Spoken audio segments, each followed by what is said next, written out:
Ladies and gentlemen, give it up for Gino and Chandler!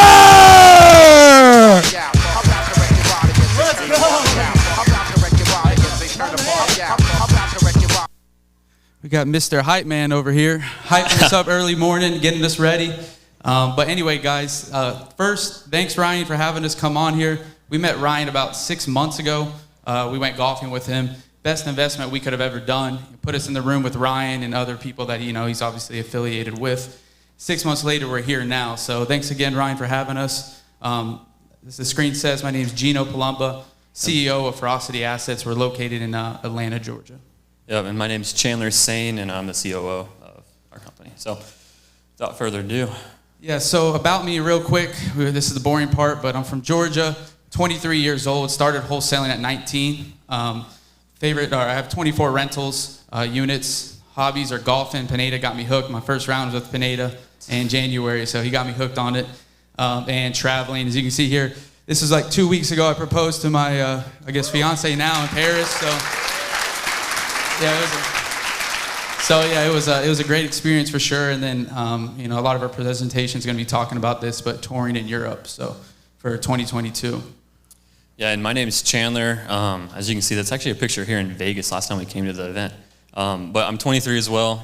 I run ultra marathons, which I had to put on here for Ryan because he loves it every time I talk about it. And I actually live in Denver, so I moved out there about a year and a half ago. But I love to do fitness and running and all kinds of other stuff outside.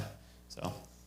Okay, so this is a little cringy over here, but this was actually a conversation I had with a seller. A lot of it on the left side is irrelevant, but at the top you can see in 2018 I was texting this seller. Now, again, it's pretty cringy at the top. I'm trying to get this sale, telling her Merry Christmas, all this good stuff. But if you look at the bottom right, the last paragraph, or the last blue bubble, I just told her, more snow than I was just in Europe the week before. Mountains very big, but not as big as the Alps, but irrelevant. I could live here, but living in Europe is a main goal of mine. And so last year I did live for about 90 days in Europe, as long as a U.S. citizen could. And so it was the main reason, again, this is 2018 when I first started wholesaling. This was the main reason I wanted to do a virtual business, and that's what we're going to be presenting on, how to scale a virtual business. But I just want to preface all the way back to 2018, that was our goal. So again, real quick, creating a business around, why did we do this? I was hooked on traveling at 16, or in 2016, I was 17 at the time. We wanted the freedom like all of us here, most of us do, right? Want to be where I wanted, whenever I wanted, and with whoever I wanted. And you can see some pictures and some places that I went.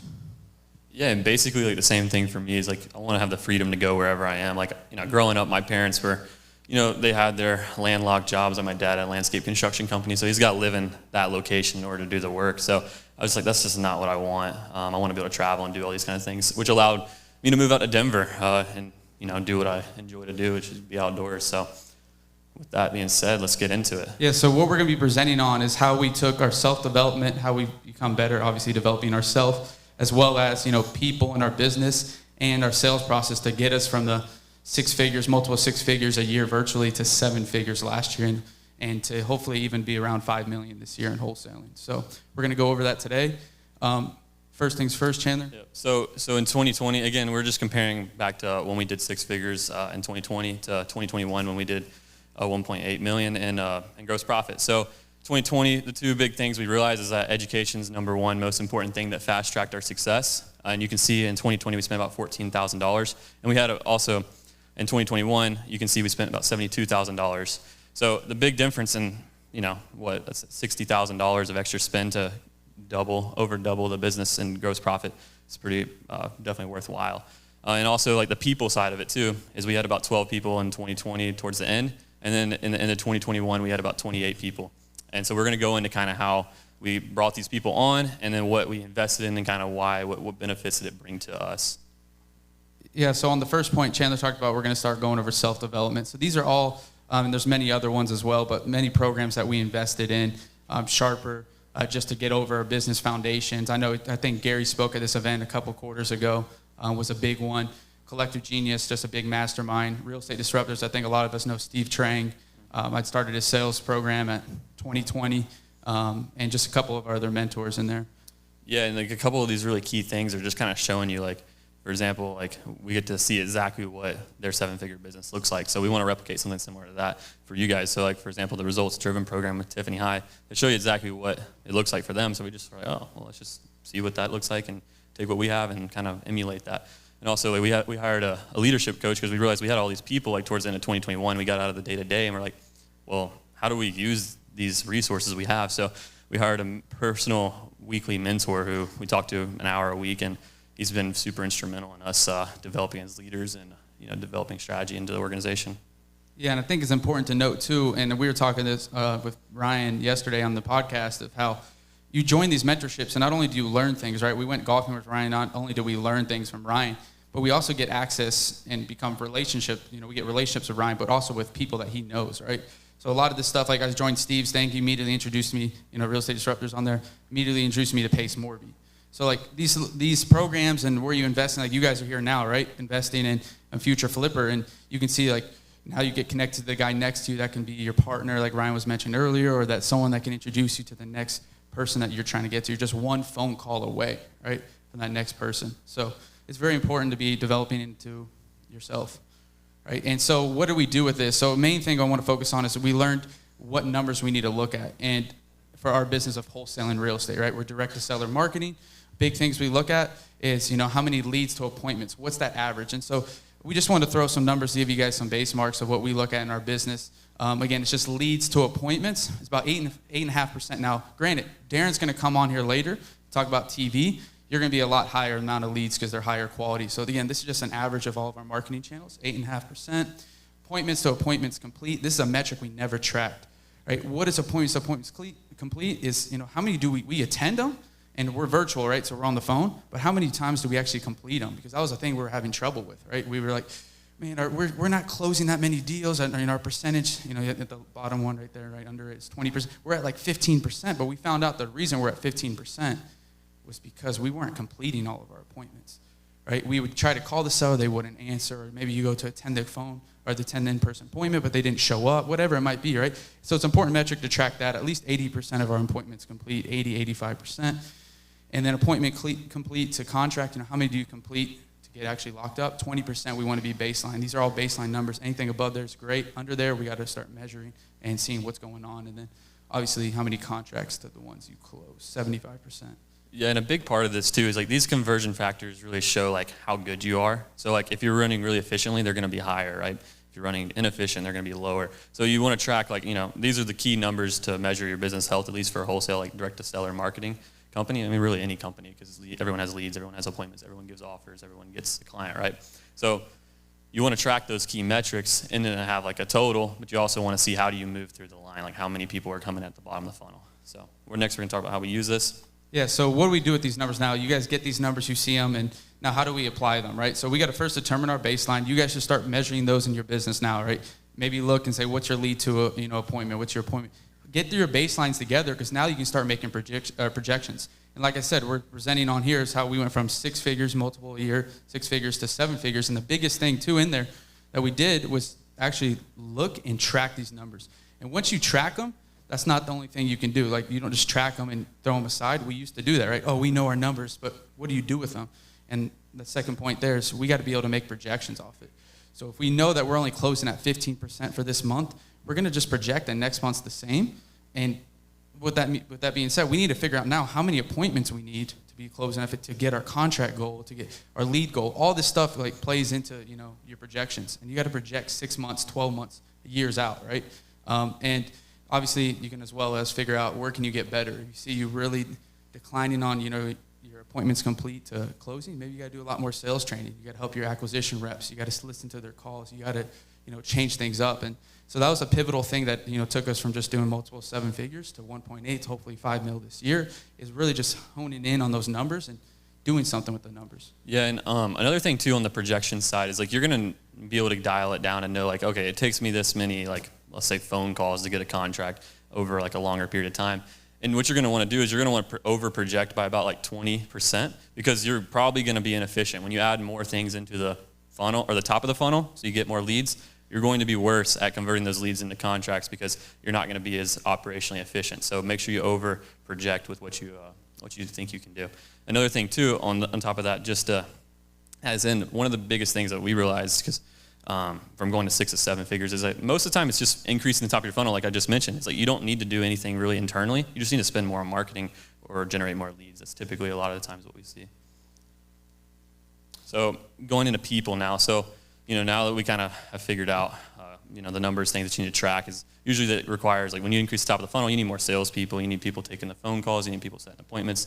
So like showing here is like in 2020, we had about 12 people, in the 28.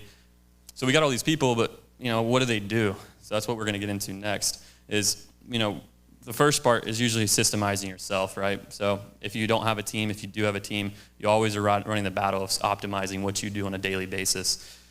And I put this in here because I think it's like pretty common fear. Is most people are like, what happens if they're not as good as me? Well, there's a scenario. It's like, well, let's say you spend 20% of your, let's say you're 100% efficient on doing whatever task. You spend 20% of your time on it. Effectively, you're 20% effective on that job. Well, let's say someone spends 100% of the time on that and they're 50% effective.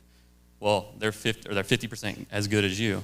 They spend 100% of their time, they're 50% effective. So they're 2.5 times as good as you. That's a lot of math right there. That is a lot of math. I might have lost I'm just sitting here, but yeah, exactly. But anyways, so don't let that limit you. So anyways, just do it. So one of the things like choosing what your delegate is, always start is like, what are you not good at? If you suck at something, group them together into some kind of job, and then that's like a task. And usually people lean either people-oriented or operationally oriented, and try to group tasks into, people-oriented would be like sales, operations would be like admin work. And those are usually people lean.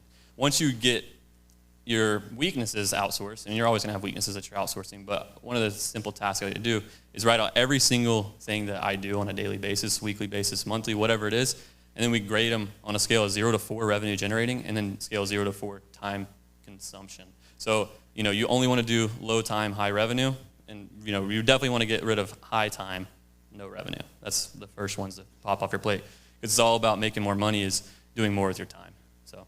Yeah, and I think the big thing here is the mindset as well, because I know Pineda does a great job with this, right? We know he has all these companies, and he's able to delegate to the right people. He's got Nick back there working the wealthy way.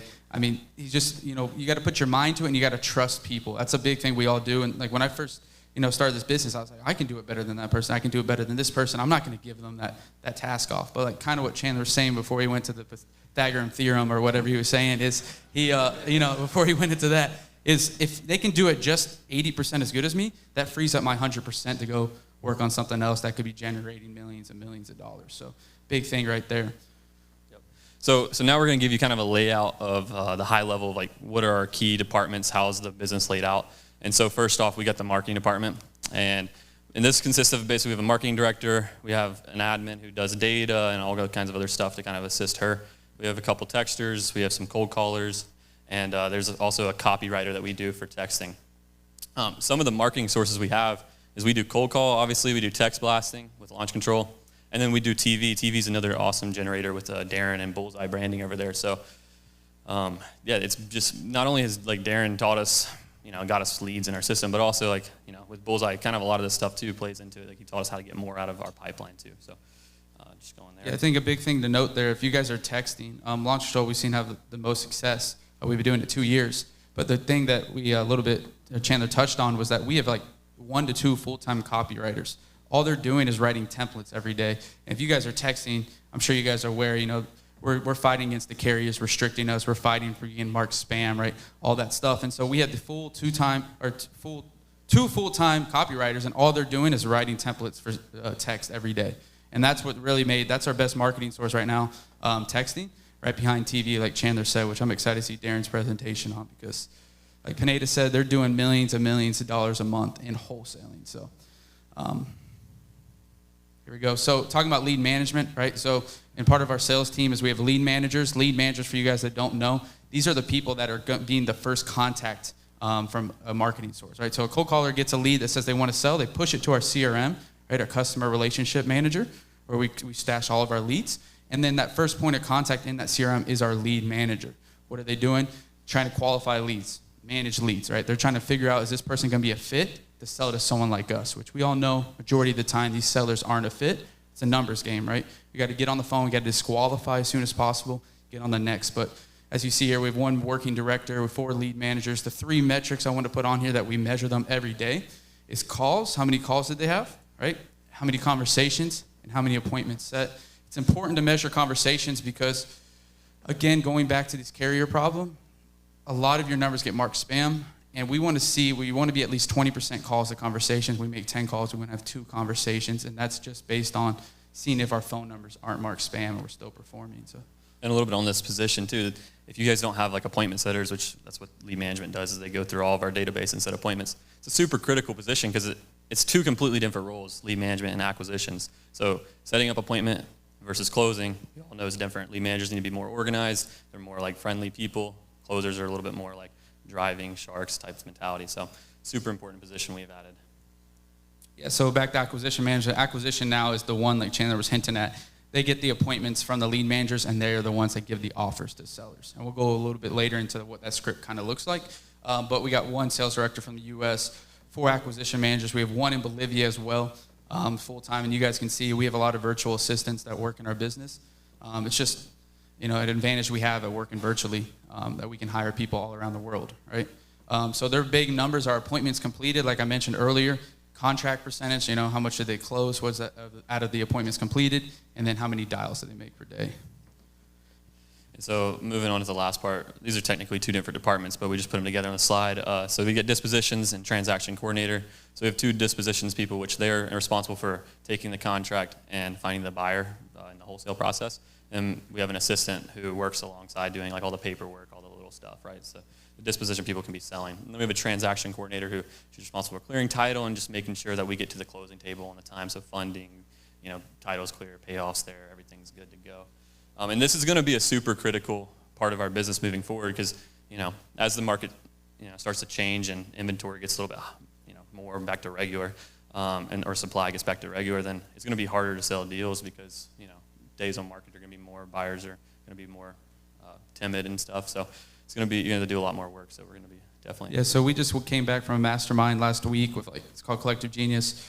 200 of some of the biggest investors, Pineda's in it as well, in the whole country. They do turnkey, some do fix and flips, wholesale, all, everything, big buy and holds. And the big motto of the meeting or the mastermind was that it's changing from an acquisition model to more of a disposition model now. Before, it was a lot harder to have acquisitions to get contracts. Now it's turned into a lot more of a dispo with that changing market. So just what Chandler's saying, we're going to focus on all these new disposition strategies and the way to obviously still keep selling our deals as high as possible. Yeah, so now that you kind of got that general layout of how the business is set up and how to delegate and all this kind of stuff, right? So it's now time to hire people. We got to find this talent. So one thing with being virtual is you can hire someone from literally anywhere in the world.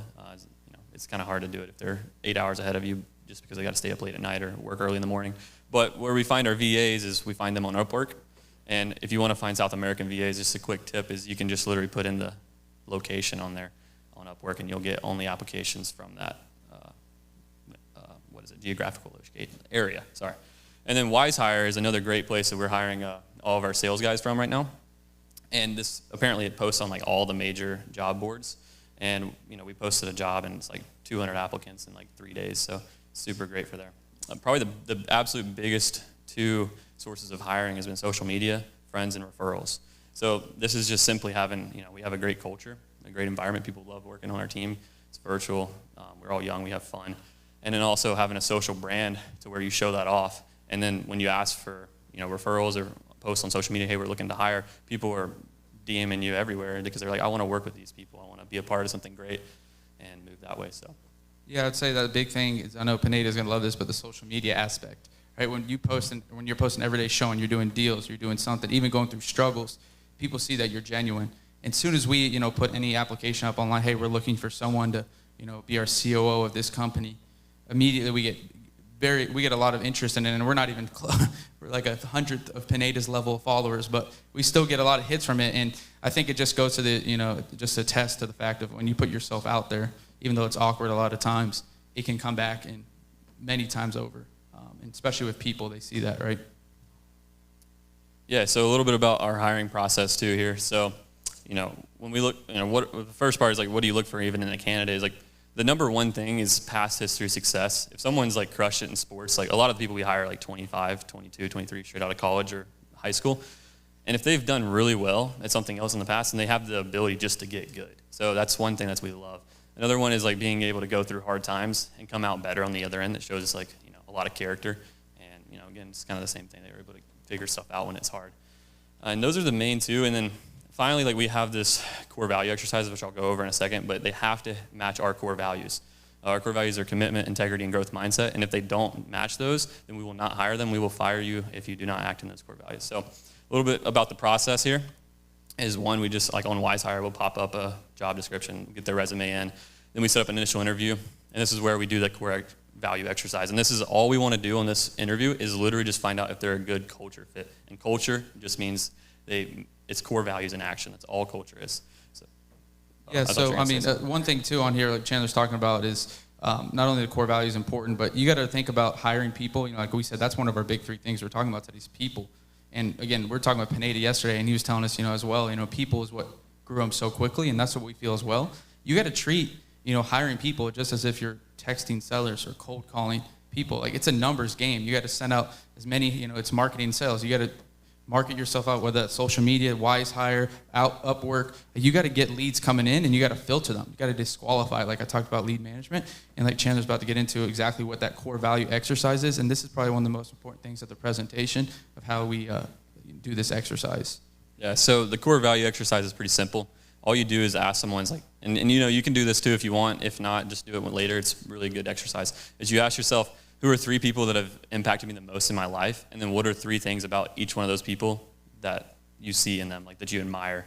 Make sure it's people too that It's not Michael Jordan. It's not like a famous person, Justin Bieber, but it's the people like your parents, your family, whatever it is, but someone you actually have a relationship with, and why do you think, what stands out, like what character traits do they have? Yeah, and then all those character traits or those things you admire about them, you just kind of group them together, and then you figure out a list of like 3 or 4 things that you're like, this is, if the people don't act in these values, like for us, integrity, commitment, growth mindset, they don't act with those character traits or those values, then they're gone.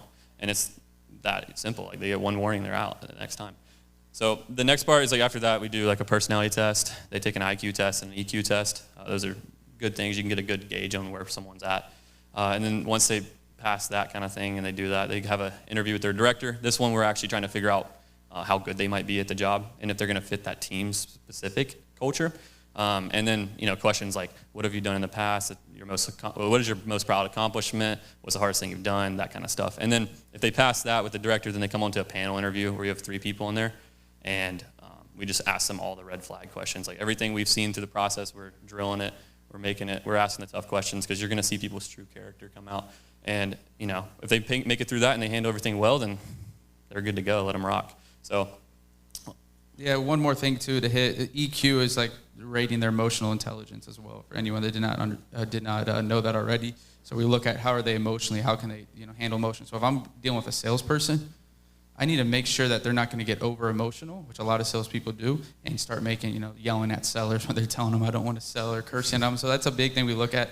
And then like predictive index is just another personality test, and it's you have to pay for it, but it's Gary Harper talks about it a lot. That presented a couple quarters ago. That was with Sharper, and it's game changer. I know some of the biggest guys in the industry doing crazy numbers, and they swear by predictive index. So I would do some more research on that. And if we're gonna have, I think, a Q&A later, so we can talk more about some of that stuff. Yeah, for sure.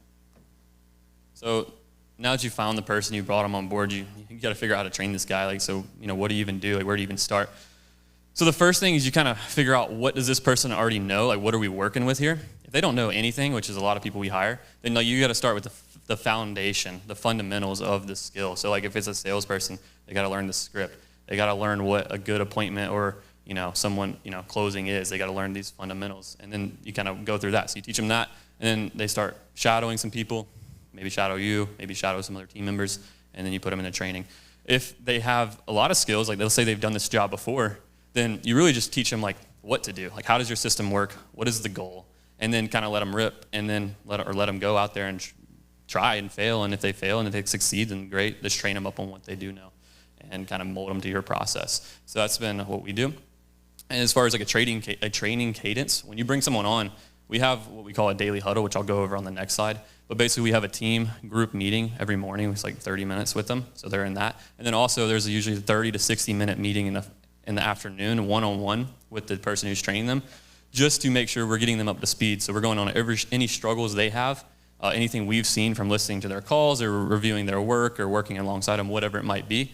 And you do this second training in the afternoon until you feel like it's a waste of time. Usually it's between like 7 to 14 days is when I feel like it's a waste of time. So that's usually when we stop doing that and we only do the morning huddles at that point, which again, we'll explain on the next slide. And then a question that I always get is like, what happens if you spend all this time with people and they leave? And like my question is always, what happens if they stay?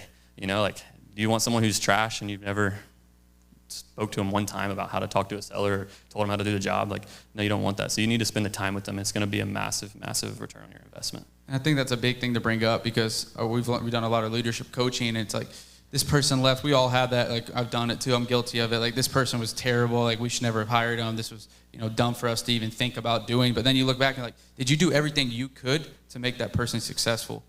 And you think of your question, well, I could have stayed a little longer and trained him a little harder on this. I could have done.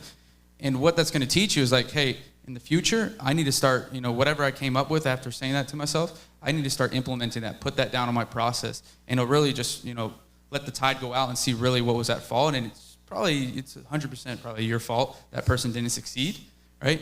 And so you can just adapt and figure out, hey, next time I'm going to do this, this, and this. And that can also prevent you. I mean, that's what's helped us hiring 20, now for 2022, we're at like 34, 35 people. So it's just, we don't have a lot of churn, just figuring that out and, knowing that, hey, we're usually at fault in the past. How can we get better? It's that extreme ownership if anyone's reading Jocko books. So next up is accountability. And what is accountability is kind of like a loose term. Everyone throws it around, have accountability, blah, blah, blah. But accountability is simply a reminder of an agreement we've already had. So we agree, you're going to do X. I just remind you, hey, did you do X? And you say no, and we're going to talk about it like you told me you would. But anyways, everyone has a number on the team and the sales team, marketing, admin. Everyone has a number that contributes back to revenue. That is the ultimate goal, is revenue. So if their department's responsible for leads, then their number is going to be directly influencing leads. And this is what we do. We check that number every single day, every single morning in our daily huddle. And the way the daily huddle works is we start it with gratitude. What are you grateful for today? What's something good that happened? What are you looking forward to? Something along those lines. Start with a positive note. We review the numbers, the key numbers, the critical number that everyone has. And then we hold them accountable to that. So just to give you a quick high level of what that looks like is if they miss it one day, it could be a fluke, right? It's no big deal. If they miss the number 2 times in a row, it's a conversation. Hey, what are you going to do to get that up? It's been 2 days. Oh, this happened. Yeah, okay, whatever, no worries. If it's been 3 days, it's a conversation to where maybe there needs to be some additional training. Maybe you need to do some additional digging, and you need to help them get out and have a path to green. So, and after we kind of have that accountability for them, and again, you don't want to, really drill into anyone too publicly. Like you want to do that kind of privately, so you don't want to embarrass them too much, but you still have to be firm and have that public group accountability. And then the back end of after the first 5-10 minutes of doing the accountability, the gratitude, is we just go into basic training. Like, what are we struggling with? What can we work on as a team? And then do that. And these daily huddles are per department, right? So we got a sales department's doing the daily huddle together. It's actually split up between lead management, acquisition management. Disposition has their own huddle. So it's not like we're all on the call, all 35 of us. It's split in departments, so that's very important. We can make it very personalized as well when we're talking to these individuals. And one other important thing that I think we should state is something that's helped us a lot going back to our leadership coach is like kind of what Chandler talked about real quick is accountability. Like, hey, if, our goal is to have 50 calls a week or a day, excuse me. Hey, can I ask you, is it possible for you to make 50 calls a day? What is what we're just talking? Yeah, I can. Okay, so Ryan, if you don't make 50 calls a day, what should we do? And then I said, well, I'm going to do it, but if I don't do 50 calls a day, you should probably check up on me. Something might be wrong. And so guess what happens? 50 makes 40 dials, and I say, oh, you remember you told me to check up on you? What's going on? Oh, I had this happen today, and my girlfriend's mad at me, whatever it is, right? And so being able to upfront agreement, have an upfront agreement with the seller, or with your seller, with your with your people, that's going to prevent any further, fighting back and forth, arguments that you're going to have in the future. Like, why didn't you hit 30 calls? No, you remember, Ryan, when I asked you if you could do 50, you said you could do it. What happened? And right there, that's a big leadership, thing that you can use, and your people start respecting you because they know you're not just targeting them. They know they made the promise to you, and they pretty much understand why you're coming and asking them these questions. Yeah, and that leads into the last part too, is like what happens when someone misses a number. It's like you're always curious, like, what happened? Like, what can I do to help you get to the goal that we set?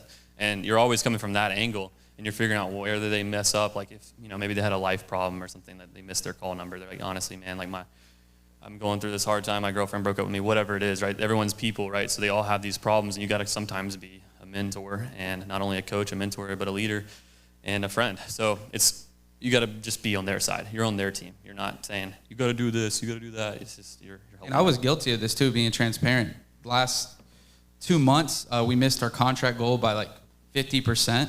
And it was because every day, and I was just a sales manager, every day I was honing in on the department head of the acquisitions, like, what's going on? Hit this number. You got to do this number. No, you missed this number. And when it came to the point, like, he just told me up front, like, bro, it's not fun anymore.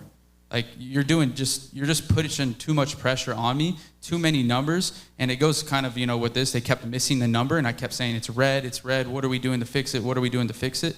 And, he's actually a good friend of mine before we even did the business. And he was just like, bro, it's just too much pressure. And so you also got to know your balance, right? It's not, hey, every single day, like, I was hounding on, why is this red? Like, what's going on? And we just figured out that I was putting up too much pressure. It's my fault. And since then, like, we're well over track on our goals for contracts. Yeah. And a great book for this, if anyone's interested, is called The Dichotomy of Leadership by Jocko. And that's a great book. So let's keep going.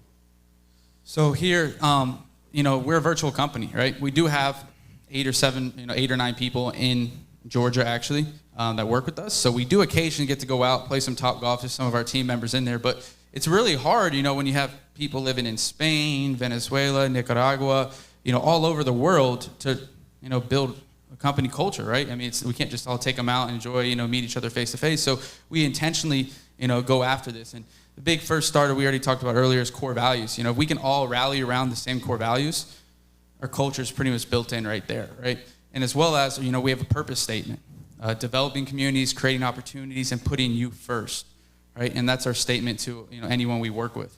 And same with us on the leadership team, for my teammates, whoever it is, like, that's what I'm doing right here. I'm trying to develop communities. We've recently sponsored down in Nicaragua. One of our employees, our co-callers, is a pastor, gave them like $500, fed all these kids. Like, we try to do as many things as possible with our team, help them out in hard times or when they want to do any sort of charity work. But the big thing, how we do it too every week, is we have weekly team meetings. Again, like, a lot of us are virtual. So we'll have a team meeting, and it would be 60 minutes on a Friday.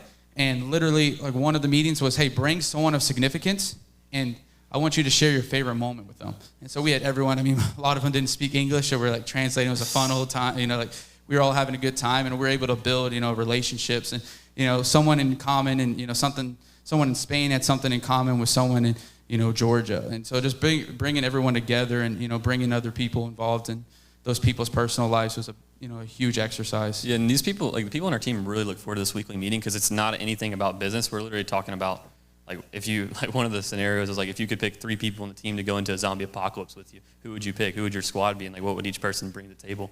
And, like, stuff like that. So it's kind of fun. That's what happens when you have 22-year-olds running the business. We just, all the different things. Yeah, it's hilarious. Some reckless ones we can't share, but, Yeah, but the probably the most impactful one to realize that we've done a pretty good job at this is one of the most recent meetings we did is we asked to bring and share one of the most impactful moments Ferocity Assets has ever done for you and your family. And when everyone made their share, it's like, wow, it kind of gives you, it almost brings a tear to your eye. You're like, dude, we've done a pretty cool thing here. So it's just great seeing that come together. So it's probably the most important thing, most powerful thing we've done. For sure. So now getting into, right, we hit the self-development, we hit, the people, how it helped us, now going into sales. So in 2020, again, where we went 700,000, it was me closing about half the year, and then I brought in an AM, and we didn't know what we were doing. We're looking around. We have no sales process. We're just call this person out. Let's hope we get them on a deal. We don't know how to underwrite or anything. Let's just lock them up, right? And obviously lock them up is a deal. And so now we actually developed a sales process. And so this right here is the diagnosis script, and all these are phone calls. This is what our lead managers go over, okay? So our lead managers, this is like just bullet points of their script, main key points, right? They set expectations. Hey, Mr. Seller, I'm going to ask you a couple questions about your property and your situation. Is that okay? Yeah, that's fine.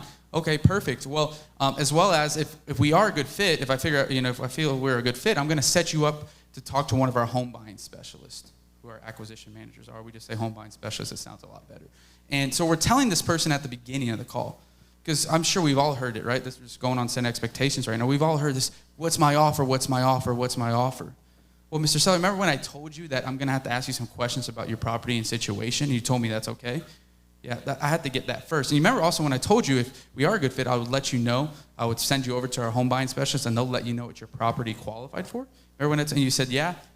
Oh, yeah. So I need to do that first. I can't give you the offer. They're the one that gives you. And all this, right, this saves any objections you get during your whole entire script process as a lead manager. And that's how we set the stage, right? And a lot of stuff we learned from Steve Trang, some things from Pace and Tiffany High as well. But we'll go through these bullet points. Again, this is a lead manager call. This is the first call in our CRM. They're going to confirm property condition, get that, confirm roadblocks. Hey, is there anyone that has input on the decision for you to sell your property? Not is there any decision makers. We want to see who has input on the decision. Because we all know the old grandma, or the old grandpa or the old dad, he's, no, my wife she's not a decision maker. I'm the one that makes all the decisions. Okay, but is there anyone else that has input? Well, yeah, I got to talk to my wife, but I make the decisions. Well, you just uncovered a hidden deal killer right there, because 99 out of 100 times, the wife is really the one that's controlling and has input on that decision. And if you can identify that right away, you can set up your acquisition managers, and they know that, hey, we're not going to give an offer out until the wife's on the phone as well. And that will save you from him saying, let me go talk to my wife. And, of course, he'll never tell you that. He'll just say, I got to think about it. But that's what he has to do, right? So big things there. Motivation is the number one thing out of this whole entire process. You got to find the pain, right? Steve Trang talked about it a lot. You got to find the pain, because the people that are selling to us, more than likely, 90% of the time have a pain point. And if we can get really good, because we know humans make decisions off emotions, right? I think Pinedo was talking about earlier how people, when crypto crashed, everyone had emotion. They're all selling. No one wants to own it, right? People make decisions off emotion. So we can dig in, use different strategies. Tell me more about that and about the tenants destroying your property. How long has that been going on? It seems like it's been a pain for you. It sounds like you're going through, and let them just talk. The deeper we can get them in their emotions, the better price we can get, right?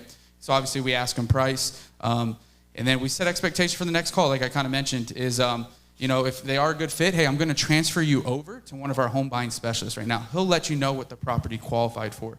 Notice I didn't say he's going to let you know what the offer is. We say qualified for too as well, because it sounds more legit and sounds more, hey, when you go to a bank and it tells you the property qualified for X, it doesn't sound like you can negotiate really as much, right? So just little implements here.